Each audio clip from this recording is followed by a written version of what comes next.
출발 신호와 함께 아주 빠르게 걸어나가는 이들은 올림픽에서 마라톤보다도 더 긴 거리인 50km를 완주하는 경보 선수들입니다. 경보를 보시면서 오래 걷는 게 어떻게 스포츠냐, 걸어봤자 얼마나 빠르다고 이런 생각들을 하시는 분들도 있을 건데요. 제가 장담하건대 이 영상을 시청하시는 분 중에서 경보 선수들과 같은 거리를 두고 더 빨리 뛸 수 있는 분들은 아마 손꼽을 수 있을 겁니다. 경보 20km 세계 기록은 2015년 일본의 스즈키 유스케가 세운 1시간 16분 36초로 1시간에 15.7km를 완주하는 속도죠. 그리고 올해 발표된 2023 세계 육상 선수권 기준 기록을 보면 20km 경보는 1시간 20분 10초, 35km 경보는 2시간 29분 40초로 1시간에 약 15km, 1km를 약 4분에 완주할 수 있는 속도를 유지하며 20-30km를 걷는 것을 알 수 있습니다. 단순히 오래 걷는 게 아니라 빠르게 오래 걷는 거죠. 그런데 경보 경기를 보다 보면 선수들에게서 공통적으로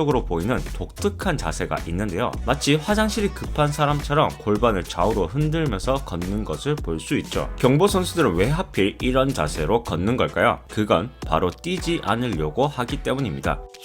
여러분, 뛰는 것과 걷는 것의 차이점을 알고 있으신가요? 이 둘의 차이는 아주 간단명료합니다. 두 발의 위치를 통해서 쉽게 알 수 있는데요. 만약 두 발 중 어느 한 발도 땅에 닿지 않고 마치 점프하듯이 공중에 떠 있다면 뛰는 것입니다. 반대로 두 발 중 하나라도 땅에 계속 닿아 있다면 걷는 것입니다. 그리고 이것은 경보의 기본적인 개념인데요. 국제육상경기연맹의 경보 규정집을 보면 230조 2항으로 경보 종목의 정의가 나와 있습니다. 첫 번째는 한 발은 항상 땅에 닿은 상태에서 다른 발을 내디뎌야 한다는 것. 두 번째는 땅에 닿은 앞선 발은 몸의 중심을 넘기 전까지 구부리지 않고 꼿꼿이 세워야 한다는 것입니다. 그래서 경보 선수들은 경기가 시작되고 나서부터 완주할 때까지 이 두 가지의 가장 기본적이며 중요한 규칙을 지켜야 하죠. 경보에서 선수들이 걷지 않고 뛰는 것을 플라잉이라고 부르는데, 만약 플라잉 반칙을 범하게 되면 심판으로부터 경고를 받게 되고 총 8명의 심판 중 3명의 심판에게 경고를 받게 되면 해당 선수는 실격 처리됩니다. 그래서 경보 선수들은 경고받지 않는 선에서 최대한 빨리 걸을 방법을 고안해냈고, 그 결과물이 이 독특한 자세인 거죠. 걷기에서 속도를 결정짓는 것은 보폭의 길이와 빈도인데요. 큰 보폭으로 자주 걷게 되면 자연스럽게 걷는 속도가 빨라지게 되는 거죠. 하지만 경보 선수들은 뛸 수도 없고 무릎을 구부릴 수도 없기에 그 대신 골반을 회전시켜 보폭을 늘리고 동작의 연속성을 향상하게 됩니다. 그리고 이러한 동작으로 인해 무게중심은 보다 아래에 형성되고, 그로 인해 몸이 위아래로 덜 움직여 상체의 안정적인 움직임을 가져다 주는 거죠. 실제로 경보 선수들의 자세를 분석하는 많은 연구가 진행되었었는데요. 그중 브라이언 한리 박사는 실제 세계 정상급 기량을 지닌 선수를 초청해 실험을 진행하였고, 경보 선수들의 이런 독특한 걸음걸이가 일반적인 걷기보다 더 효율적이고 빠르다는 결과를 발표하기도 했습니다. 결론적으로 경보 선수들은 플라잉을 범하지 않는 선에서 최대한 효율적이고 빠르게 걷기 위해서 이같이 독특한 자세로 걷는다는 거죠. 그래서 경보는 절제의 스포츠라고 불리기도 하는데요. 경보도 기록을 다투는 스포츠이기 때문에 다른 선수보다 빠르게 걸어야 하죠. 하지만 빠르게 걸으려다 하다 보면 자연스럽게 뛰고 싶다는 생각이 들게 되죠. 하지만 뛰는 순간 플라잉이 되기 때문에 경보 선수들은 경기 내내 뛰고 싶은 욕망을 절제하고 규칙을 지켜야 하는 겁니다. 그리고 경보에는 아주 독특한 규칙이 있는데요. 심판이 앞서 말한 플라잉을 잡아낼 때 반드시 맨눈으로 보고 판단한다는 겁니다. 다른 종목의 스포츠처럼 카메라나 기타 장비를 이용하지 않고 오직 심판은 맨눈으로만 보고 판단해야 한다고 하네요. 그런데 실제 경보 선수들의 경기를 보면 뛰는 건지 걷는 건지 구분이 생각보다 어렵다고 합니다. 세계 정상급 선수들의 경우 반복적인 연습을 통해 거의 뛰기 직전의 상태로 걷기 때문에 맨눈으로 판단이 힘들 때가 있다는 거죠.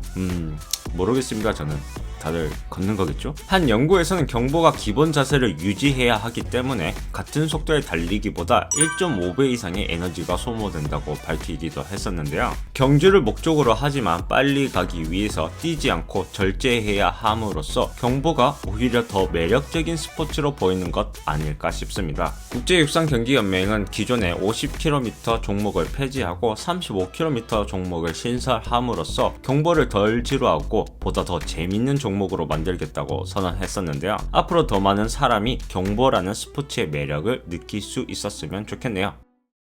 오늘도 시청해주셔서 감사합니다.